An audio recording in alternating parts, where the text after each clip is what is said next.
Come. Sit beside the fire. Pull your deal close around your shoulders, for the wind is restless tonight, and the stars are many. I am old now. My bones remember more winters than I care to count. But my mind remembers everything. And tonight, if you will listen, I will tell you a story that the wind itself has not forgotten. This is the story of a boy. A boy born with nothing. A boy who lost everything. A boy who became the most powerful man the world has ever known. His empire would stretch from the Pacific Ocean to the gates of Europe. His armies would reshape the map of the world. His bloodline would flow through the veins of millions. But we do not begin with power. No. Power is a thing that must be built, and before it is built, it must be imagined, and before it is imagined, there must be a reason.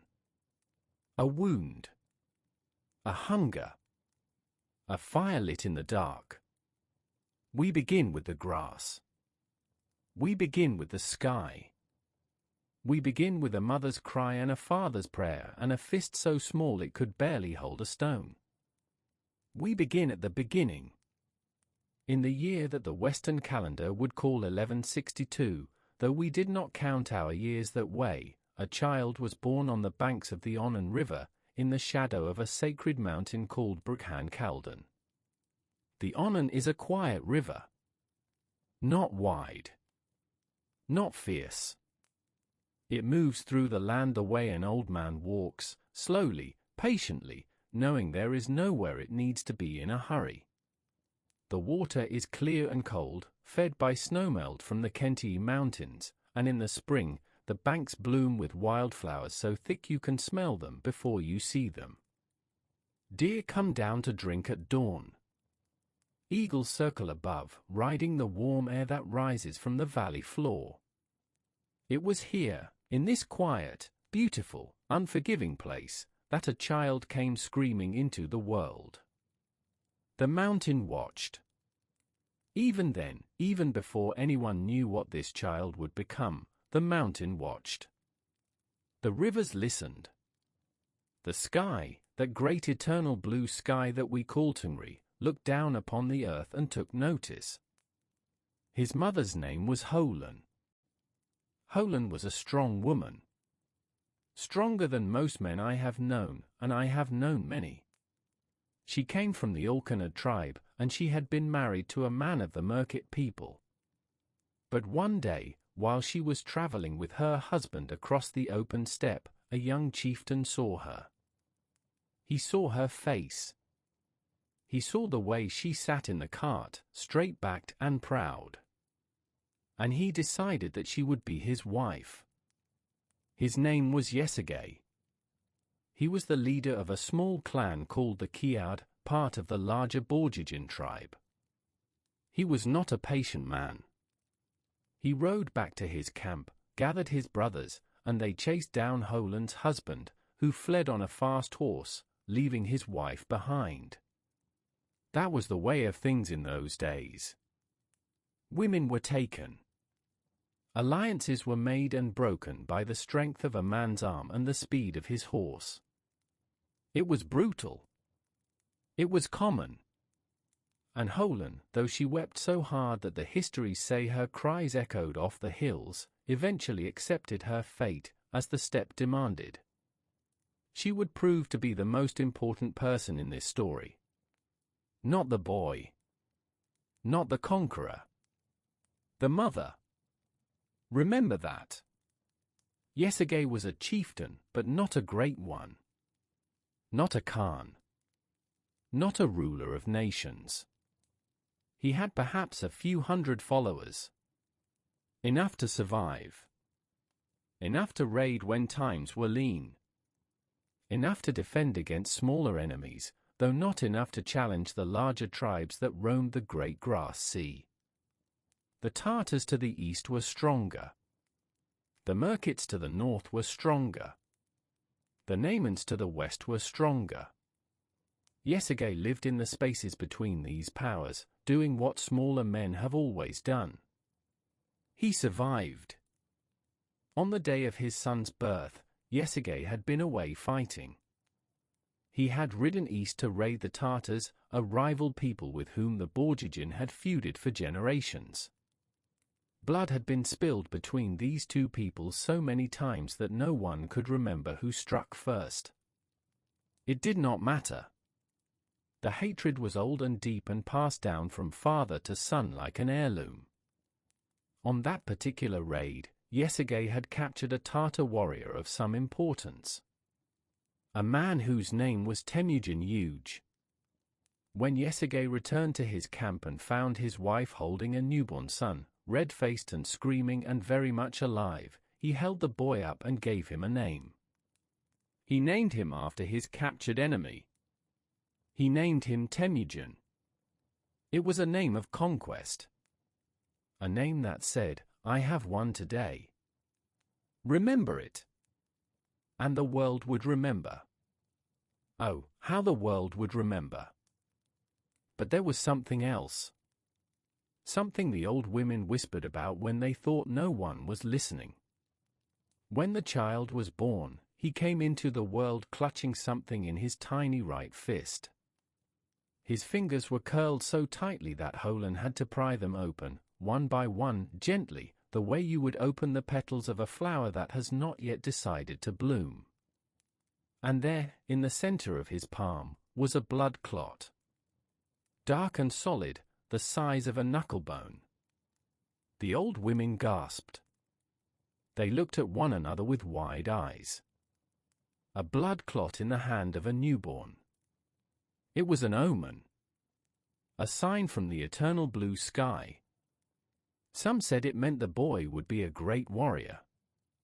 That he would hold the blood of his enemies in his hand and never let it fall. Others said it meant he would bring suffering, that his path would be soaked in red, that everywhere he walked the earth would weep. Still others said it simply meant the boy was strong, that he had gripped life itself before he even opened his eyes. Holen said nothing. She simply took her son to her breast and let him feed. She was practical, Holen. She did not have time for omens. She had a child to keep alive. And keeping children alive on the steppe, in that land of endless wind and sudden winters and wolves that came down from the mountains when the snow was deep, that was never a simple thing. Let me tell you about the steppe now, so that you can understand the world this boy was born into. Close your eyes if you wish. Let the fire warm your face. And imagine a sea of grass. Not a meadow. Not a field. Not a lawn or a garden or a park. A sea. Stretching in every direction, farther than the eye can follow, farther than a horse can run in a day, farther than a bird can fly before it tires and must rest its wings. The Mongolian steppe is one of the largest grasslands on this earth, and in those days, it was home to dozens of tribes, all of them moving, all of them watching the sky for signs of weather, all of them competing for the same things. Pasture. Water. Survival. There were no cities. There were no walls. There were no roads or bridges or temples or marketplaces. The people lived in huts. You may know them as yurts, but we called them shas. Round tents made of felt and wood, warm in winter and cool in summer, and so cleverly designed that a family could raise one in an hour and pack it onto the backs of oxen in half that time. When the grass was eaten down, the people moved. When winter came howling from the north with teeth of ice, they sought shelter in the valleys. When summer baked the lowlands dry, they climbed into the mountains where the stream still ran cold and clear and the grass was green and fresh. Their wealth was measured not in gold or silver, for what good is gold when the nearest market is 1,000 miles away? Their wealth was measured in horses, in sheep, in cattle and goats. A man with 1,000 horses was rich beyond measure. A man with 100 was comfortable. A man with 10 was poor. And a man with no horses was already dead, even if his heart still beat. Because on the steppe, a man without a horse cannot hunt, cannot flee from enemies, cannot follow the grass, cannot survive. The children learned to ride before they could walk with confidence. I know this sounds impossible, but it is true. By the age of 3, a Mongol child sat in the saddle, tied to the horse with strips of leather so they would not fall. The horse would walk slowly, and the child would sway and grip and learn the rhythm of another creature's body. By 5, they rode alone. By 7, they began to learn the bow. By 10, they could shoot an arrow from horseback at full gallop, the wind tearing at their face, the earth blurring beneath them, and hit a target the size of a man's chest from 50 paces. This was not cruelty. This was not ambition. This was survival. The steppe did not forgive weakness. The steppe did not wait for children to grow up. If a boy could not ride and shoot by the time he was 12, he would not live to see 30. That was the simple, terrible truth of the world. And there was beauty in it, too. Do not forget the beauty. The way the grass turned gold in autumn, rippling like water under the wind. The way the sky at night filled with so many stars that you could not find the darkness between them. The sound of horses breathing in the cold morning air, their breath rising in white clouds. The taste of irag, fermented mare's milk, sharp and sour and warming in the belly. The songs the women sang while they worked, songs about rivers and mountains and lovers who rode away and never came home. This was the world that Temujin was born into. A world of beauty and brutality, woven together so tightly that you could not have one without the other. A world where the strong survived and the weak were swallowed by the grass, forgotten as if they had never existed at all. Rest a moment now. Let the fire settle. There is no hurry. The story will wait for you. The boy's early years were, by the standards of the steppe, ordinary. He grew as boys grew. He learned to ride. He learned to fish in the Onan with lines made of horsehair. He learned which birds could be eaten and which were sacred. He learned to read the sky for weather, the grass for season, and the faces of men for danger. He had brothers. Kasar, who was born a year or 2 after him, was the strong one. Even as a small boy, Kasar could draw a bow that made grown men grunt with effort. Kachan was quieter. Tayichi'ud was the youngest, still clinging to his mother's deal when the older boys went out to hunt. And then there were the half-brothers, Begter and Börte, born of Yesugei's second wife. They lived together. They ate together. They slept in the same ger, under the same felt roof, listening to the same wind. But Temujin was different. Even then, even when he was small, people noticed it. He was not the biggest. He was not the loudest. He did not boast or wrestle or challenge the other boys the way Kasar did. Instead, he watched. He listened. He sat at the edge of the fire when the men talked, and he studied their faces, and he remembered what they said. And more importantly, he remembered what they did not say. The pauses. The glances. The way a man's hand moved to his belt when he was nervous. The way a smile could hide a blade. There is a kind of intelligence that cannot be taught. It is not the intelligence of scholars who read books by lamplight. It is not the intelligence of priests who memorize prayers. It is the intelligence of survival. The ability to read a situation the way a hunter reads tracks in the snow, quickly, accurately, with your life depending on being right. Temujin had this. He had it from the very beginning, as if the sky itself had whispered it into his ear while he slept. And he had something else. A temper. Not the loud, explosive kind that flares and fades. A different kind. A deep, slow, burning thing that lived in his chest like a coal buried in ash.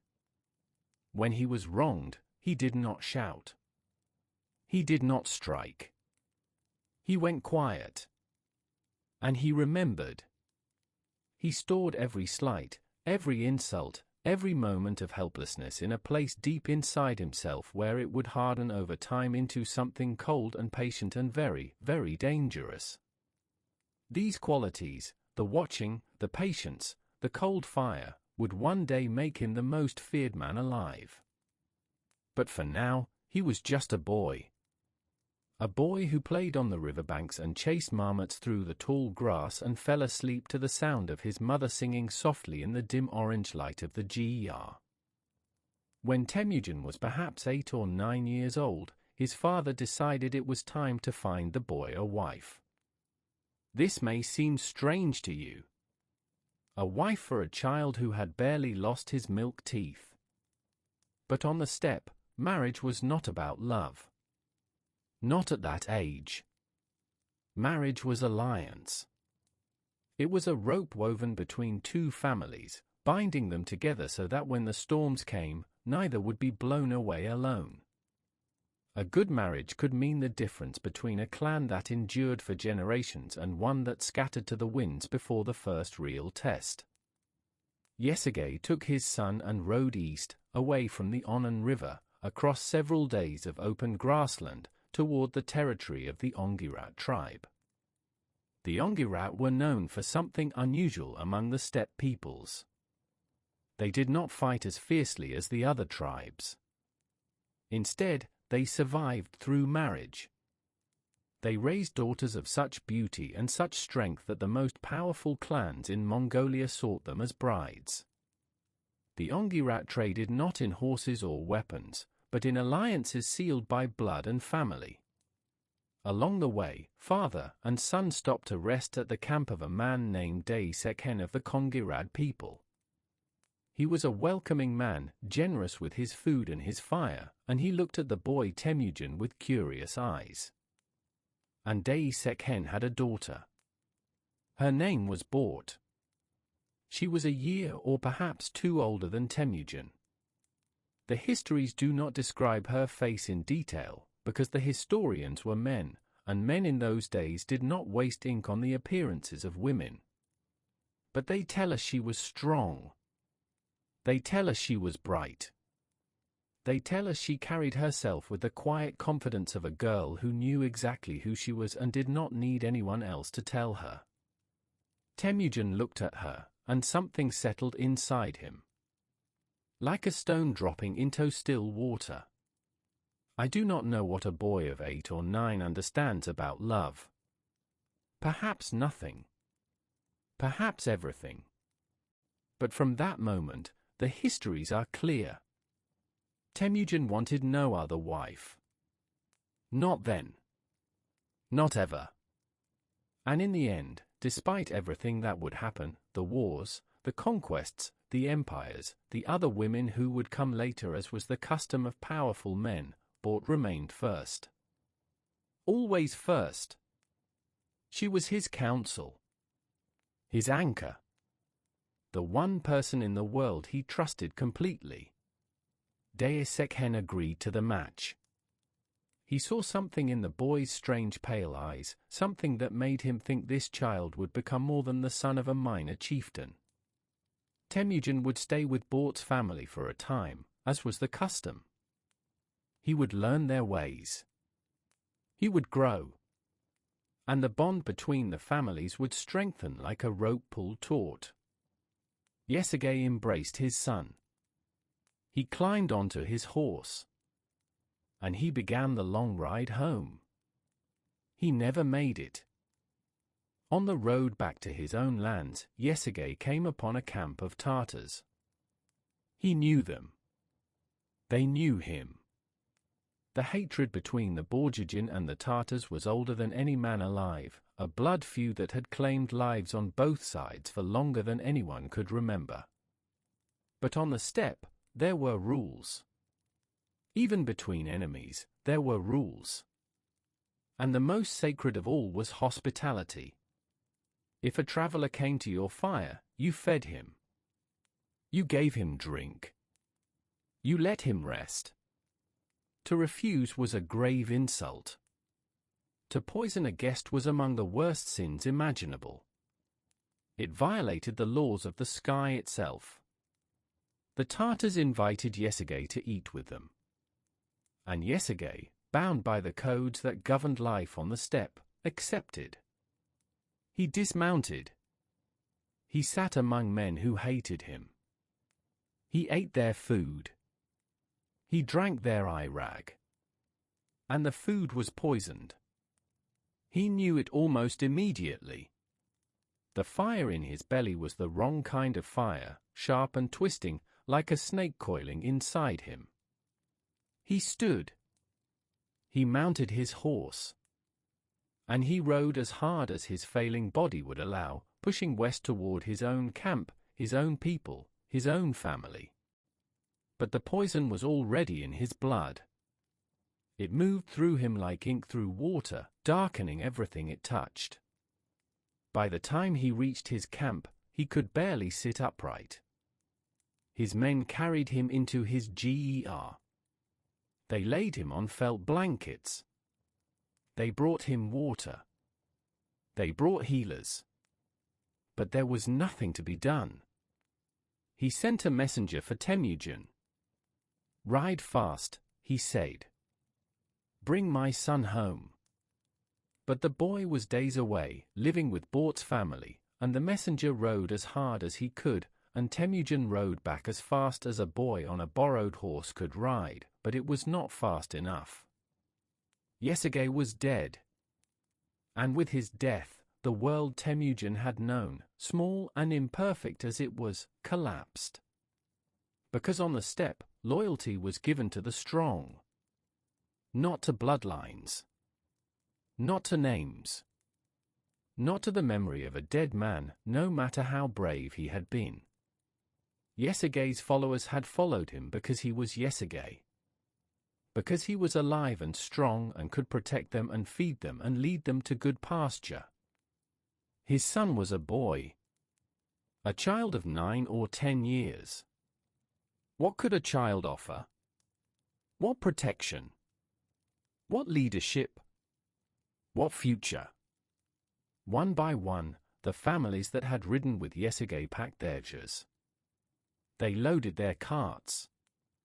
They gathered their animals. And they left. Men who had eaten at Yesigay's fire every night for years turned their backs. Men who had sworn oaths of loyalty, who had called him brother and friend, who had ridden beside him into battle, they looked at Holen and her children and they saw nothing worth staying for. And they disappeared into the grass. The cruelest blow came from the Tayichi'ud, a clan related to the Boorchu by blood. Their leaders had long been jealous of Yesigay, and now, with the chieftain dead and his heir a child, they saw their chance. They did not merely leave. They drove Holen's family out. They took the remaining horses. They took the livestock. They took everything that should have been the family's inheritance and rode away without looking back. Holen stood in the empty camp. The felt walls of abandoned sheds flapped in the wind. The fire pits were cold. The corrals were empty. Her children stood around her, 5 boys and a daughter, wide-eyed and silent and afraid. She had nothing. No horses. No followers. No allies. No protection. Just the open steppe, stretching endlessly in every direction, and the winter coming on. A lesser person would have walked to the nearest large camp and begged for shelter. Would have accepted whatever role was offered, servant, second wife, laborer, anything to keep her children fed. Many women did. There was no shame in it, or at least no one spoke of the shame aloud. But Holen was not a lesser person. She gathered her children. She looked each of them in the eye. And she spoke words that have survived nearly 900 years, carried down through generations of Mongol oral history, whispered around fires just like this one. She said, "You have no one but each other. You have no friend but your shadow." And then she went to work. She taught the boys to fish in the Onon River, standing in the cold water with lines made of horsehair and hooks carved from bone. She showed them which roots were safe to eat and which would twist their stomachs into knots. She hunted marmots and ground squirrels and small birds, game that required patience and cunning rather than the horses they no longer had. She dug wild onions from the earth. She picked garlic and berries and the tiny seeds of wild grasses. And she stretched every scrap, every morsel, every mouthful of food to keep 6 children alive through the turning of the seasons. They were outcasts. Scavengers. The lowest of the low. Other tribes rode past and did not stop. Other children threw stones. No one offered help. No one offered alliance. No one offered even a kind word. But they survived. Let me say that again, because it matters more than anything else in this story. They survived. Holen kept her children alive through sheer will, and in doing so, she taught them something that no amount of wealth or power or comfort could ever teach. She taught them that the world owes you nothing. That everything you have must be earned or taken. That the people who abandon you when you are weak will come crawling back when you are strong. And that a family that endures the worst together will never be broken apart. Temujin learned these lessons in his bones. He learned what it felt like to go to sleep hungry and wake up hungrier. He learned what it meant to be invisible, to be nothing, to be a ghost that the world looked through as if he were not there. And he learned the cold, patient truth that would drive every decision he ever made for the rest of his life. That power is not given. It is taken. And once taken, it must be held with both hands and never, ever let go. He was no longer a boy playing on the river banks. He was something new. Something the steppe had forged in cold and hunger and silence. But inside the family, even as they held together against the world, something dark was growing. A tension between brothers. A fight over food that would end in blood. But that story belongs to the next night. The fire is low now. The embers glow soft and orange beneath the ash, pulsing gently, like a heartbeat. Outside the GER, the wind has finally settled, and the steppe is quiet in the way that only the steppe can be quiet, a silence so deep you can hear the earth breathing. The boy Temujin sleeps tonight on the bank of the Onon River, curled beneath a thin felt blanket that smells of smoke and horse. He is cold. He is thin. His ribs show beneath his skin. He does not know what he will become. He does not dream of empires or armies or the great blue banner that will one day fly over half the world. He dreams of fish. He dreams of warm milk. He dreams of his father's voice, already fading, like a song heard from very far away.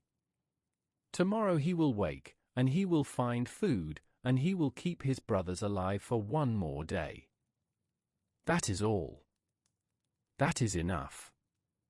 Sleep now. Rest yourself. Let the fire keep you warm. Let the wind carry you somewhere soft and far away. The grass remembers. The wind remembers. The sky remembers everything. And so do I. I will be here when you return. And I will tell you what the boy did next. It will trouble you. You will understand why it had to happen. But not tonight. Tonight is for rest. The steppe is quiet. The horses are still. The river whispers over the stones, the same whisper it has whispered for 1,000 years. And all is well. All is well. All is well. The journey back to his family took days. He had no horse. No food. No weapons. He traveled on foot through country that he knew, following the river, staying in the tree line, sleeping in thickets during the day and moving at night when the Tayichi'ud patrols were less likely to spot him. He ate what he could find. Roots. Berries. Raw fish caught by hand in the shallows, gripped and bitten into while the water still dripped from his chin. He drank from the river. He wrapped himself in grass and leaves when the nights were cold, which was always, because nights on the steppe are always cold. But he made it. He walked out of the wilderness and back to the place where his mother and brothers were camped, and Holland saw him coming, and she held him, and for a moment, just a moment, the steppe was kind. Now, I want you to pause here. To rest in this moment. Because what follows is the rebuilding, and rebuilding is slow, and slow things are good for sleep. The family continued their marginal existence along the Onan River. But something had changed. Temujin was no longer just a hungry boy fighting with his brothers over fish. He had been captured, humiliated, imprisoned, and he had escaped. He had seen the inside of captivity and had clawed his way out. He had learned, in the most visceral way possible, what it meant to be powerless. And he had learned that even in the darkest moments, there were people willing to help, if you could find them, if you could earn their trust, if you could give them a reason to believe in you. These were the lessons that would build an empire. The seasons turned. The family endured. Temujin grew. Not just taller, though he did grow tall, with long limbs and a wiry strength that came from years of hunger and hard work. He grew in other ways. He grew more watchful. More deliberate. More careful about who he trusted and why.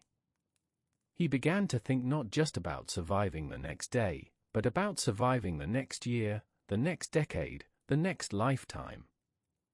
And he began to attract others. This is how it started.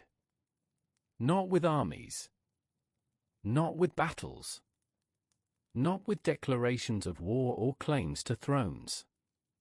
It started with one person, then another, drifting toward this boy on the banks of the Onan River the way animals drift toward water. The first was Boorchu, a boy from a nearby family who met Temujin under circumstances that the histories describe with a simplicity that hides their importance. Temujin's horses, the few that the family had managed to acquire, were stolen. Horse theft on the steppe was common, expected, and potentially fatal, because without horses you could not hunt, could not flee, could not survive. Temujin tracked the thieves. He followed the hoof prints across the grass for days, alone, on foot, driven by a determination that went beyond the practical need for horses. This was about something deeper. Something that lived in that cold, bright place inside him. He would not be stolen from. Not again. Not ever. Along the way, he met Boorchu, a herder's son, roughly his own age.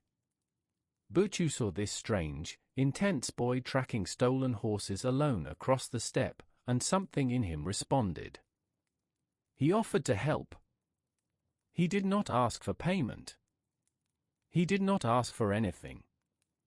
He simply mounted his horse and rode alongside Temujin, and together they found the thieves and recovered the horses. From that moment, Boorchu was Temujin's man. His first follower. His first companion chosen not by blood or obligation, but by something rarer. Loyalty freely given. Boorchu would remain at Temujin's side for the rest of his life, through every battle, every triumph, every moment of doubt. He would become one of the most honored men in the Mongol Empire. And this is the pattern that would repeat itself, over and over, for the next 20 years. Temujin did not build his following through wealth, because he had none. He did not build it through promises of plunder, because he had nothing to back those promises with. He built it through something else entirely. Something that was almost unheard of on the steppe. He offered loyalty in return. He treated those who followed him not as servants or subordinates, but as partners. He shared food equally. He listened to counsel. He remembered favors and repaid them. And he made it clear, through his actions rather than his words, that anyone who stood with him would be protected, promoted, and rewarded based on what they did, not who their father was. This was revolutionary. On the steppe, everything was about bloodline. About which clan you were born into, which family your father belonged to, which tribe claimed your ancestors. Temujin threw all of that away. He said, I do not care who your father was. I care what you can do. I care whether you are loyal. I care whether you will stand beside me when the arrows fly. And people came. One by one, then in small groups, then in larger ones. They came because the world was hard and this strange, quiet, watchful young man offered something that no one else on the steppe was offering. A future based on merit, not birth. Let the fire settle for a moment. Let the story breathe. We are past the darkest part now, and what comes next is warmer. Not easy, but warmer. In these years of slow rebuilding, Temujin did something that the steppe demanded of every young man who wished to be taken seriously. He went to claim his bride. Börte. Remember her? The girl he had met as a child of 8 or 9, the daughter of Tayichi'ud of the cangue, the girl with the bright eyes and the quiet strength. The girl his father had chosen for him before riding home to his death. Years had passed since that meeting. Temujin had been a boy then. Now he was a young man, perhaps 15 or 16, lean and hard and carrying in his eyes the weight of everything he had survived. The captivity. The cangue. The killing of Begter. The years of starvation. It was all there, written in his face for anyone who cared to look. He traveled to the cangue and found Börte waiting. Tayichi'ud had kept his word. The betrothal still held. And Börte, who had heard the stories about this boy, about the father's death and the family's exile and the capture and the escape, she looked at the young man standing before her and she did not turn away. They married. The ceremony was simple, as marriages among the nomads were. There were no grand halls, no priests in golden robes, no feasts that lasted for days. There was a ger and a fire, and the blessing of the families present, and the exchange of gifts. Börte's mother gave Temujin a coat of black sable fur, the most valuable thing the family possessed, a gift fit for a khan. Temujin was not yet a khan. He was a nobody. A refugee with a handful of followers and a stolen horse herd and a mother who kept the family alive on roots and river fish. But Börte married him anyway. And she would prove to be, in many ways, the most important decision he ever made and the most important person who ever believed in him. With Börte came something else, something practical and political. A connection to the cangue tribe, who were well regarded across the steppe. And Börte's sable coat gave Temujin something he had never had before. A gift worth giving. He used it. Temujin took the sable coat, this priceless thing that should have been his to wear, his to keep, his to wrap around himself on cold nights and feel, for once, like a man of substance. And he gave it away. He rode to find Toghrul, the leader of the Quraysh tribe, one of the most powerful men on the steppe. Toghrul was an old ally of Yesagei's. Years ago, when they were both young, Yesagei had helped Toghrul reclaim his position after being driven from power by rivals. They had sworn the Anda bond, the Mongol oath of blood brotherhood, which was considered sacred. It meant they were as brothers, bound by a tie stronger than family, stronger than clan, stronger than tribe. Yesagei was dead now. But the bond of Anda, at least in theory, extended to the next generation. Temujin presented himself before Toghrul, offered the sable coat, and asked for his protection and patronage. It was a brilliant move. A boy with nothing, standing before one of the most powerful men in Mongolia, offering the only valuable thing he possessed, and asking not for charity but for alliance. Temujin was not begging. He was making a transaction. He was saying, I am the son of your Anda. I bring you this gift as a sign of respect. And in return, I ask you to remember the bond that my father honored. Toghrul accepted. The sable coat pleased him, and perhaps the boy pleased him too, this thin, serious young man with the wolf-colored eyes and the careful words. Toghrul took Temujin under his protection and agreed to help him gather his scattered people. He called Temujin son and pledged to support him. It was the first real political alliance of Temujin's life. And it changed everything. With Toghrul's name behind him, Temujin was no longer a nobody. He was a nobody with a powerful patron. And on the steppe, that was enough to start. More followers came.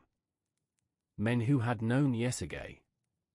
Men who had heard stories about this son who had survived the impossible. Men who had been drifting between clans, unattached, looking for something to belong to. Temujin welcomed them all. He asked no questions about their past. He cared only about their future. And then there was Jamukha. Ah, Jamukha.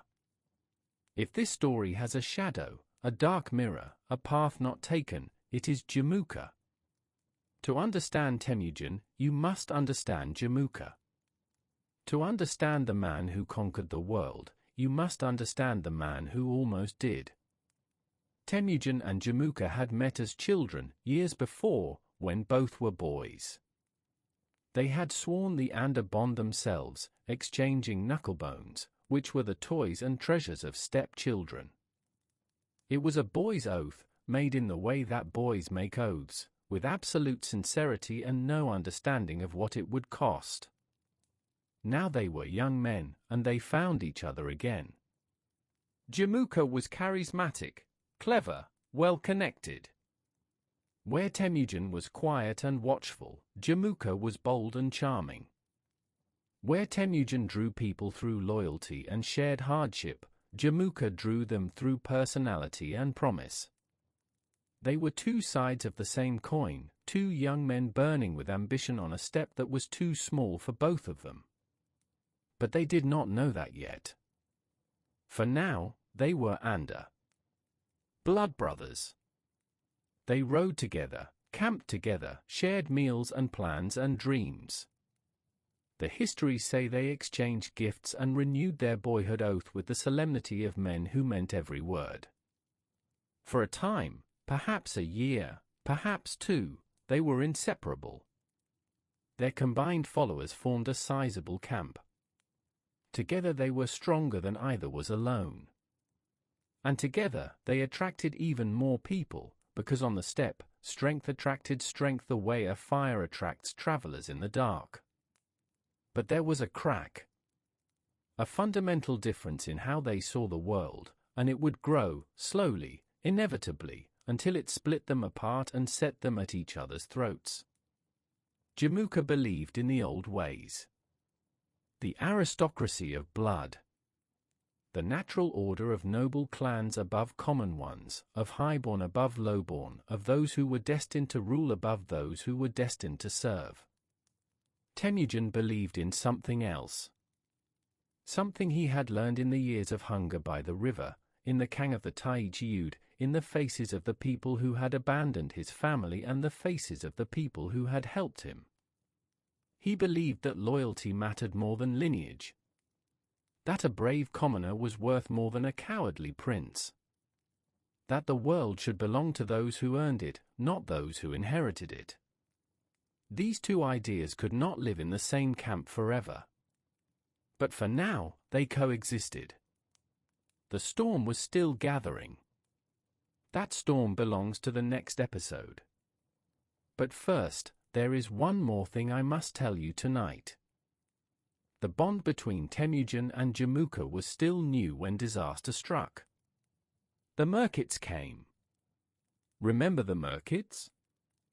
Holan, Temujin's mother, had been stolen from a Merkit man by Yesige all those years ago.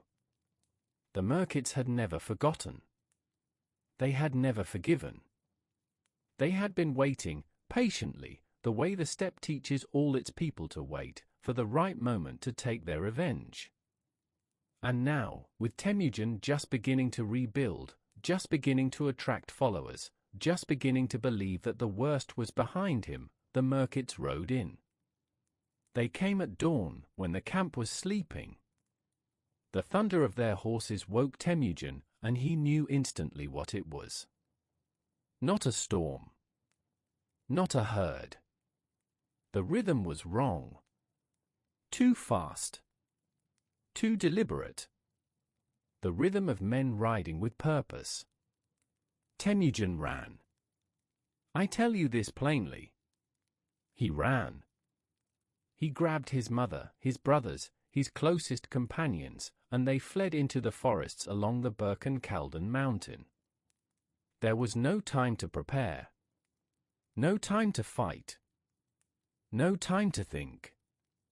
But in the chaos and the darkness and the desperate scramble to survive, someone was left behind. Börte. His wife. His partner. The girl he had wanted since he was 8 years old. She was captured by the Merkits and taken away. Now, some men would have mourned. Some men would have raged. Some men would have accepted it as the will of the sky and moved on, found another wife, tried to forget. Women were taken on the steppe. It happened. Life was cruel. Temujin did none of these things. He stood on the slopes of Boorchu, looking out over the steppe in the direction the Merkits had ridden, and he made a vow. He would get her back. Whatever it cost. However long it took. He would get her back. And to do that, he needed help. More help than he had ever needed in his life. He went to Toghrul, his patron, the Khan of the Kharat. He reminded him of the Anda bond with Yesige. He asked for warriors. And Toghrul, honoring the bond, agreed. He pledged thousands of men. He went to Jamukha, his blood brother, his Anda. And Jamukha, too, agreed. He also brought thousands. Together, they formed an army. The first real army that Temujin had ever been part of. Not a raiding party. Not a band of outcasts and refugees. An army. Thousands of warriors on horseback, armed with bows and lances and the cold fury of men riding to war. They rode north, into Merkit territory, and they struck like a storm. The battle was fierce and swift and decisive. The Merkits broke. Their camps were overrun. Their warriors scattered into the darkness. And Temujin found Börte. She was alive. She was pregnant. The child she carried, a son who would be named Jochi, may or may not have been Temujin's. The timing made it impossible to know for certain. Börte had been a captive of the Merkits for months. The question of Jochi's true father would haunt the family for the rest of their lives, and beyond, for generations, into the politics of succession and the wars that followed Temujin's death. But Temujin took her back. He accepted her without question. He accepted the child without question. And he never, in any record that has survived, blamed her for what had happened. This was remarkable. On the steppe, where a woman's value was often tied to her purity, where shame could follow a captive wife for the rest of her life, Temujin simply took Börte's hand and brought her home. And in doing so, he told the world something about the kind of man he was. A man who kept his promises. A man who did not abandon the people he loved. A man who understood that the sins of the captor do not stain the captive. But the rescue of Börte had another consequence, one that Temujin may not have fully understood at the time. It made him famous. Across the steppe, people heard the story of the young man who had rallied 2 armies to rescue his wife. Who had challenged the Merkits and won. Who had shown that he could lead men in battle and bring them home victorious. More followers came. The trickle became a stream. And the stream would become a flood. But between Temujin and the throne of all Mongolia stood one more obstacle. One more test. One more heartbreak. Jamukha. His blood brother. His Anda. The other half of his soul. That story comes next. The fire is low now. Just embers. Soft orange light pulsing in the darkness like a heartbeat, steady and slow. The wind outside has died to nothing, and the steppe is so quiet you can hear the grass settling, blade by blade, as the dew begins to fall. Temujin sleeps tonight with Börte beside him for the first time in months. Her hand rests on her belly, where a child grows. He does not know if the child is his. He does not care. She is here. She is warm. She is alive. That is enough. That is everything. Sleep now. Let the river carry you. Let the stars keep watch. The story will wait for you, as it has waited for 900 years. The steppe is quiet. The horses are still. The embers glow. And all is well. All is well. All is well.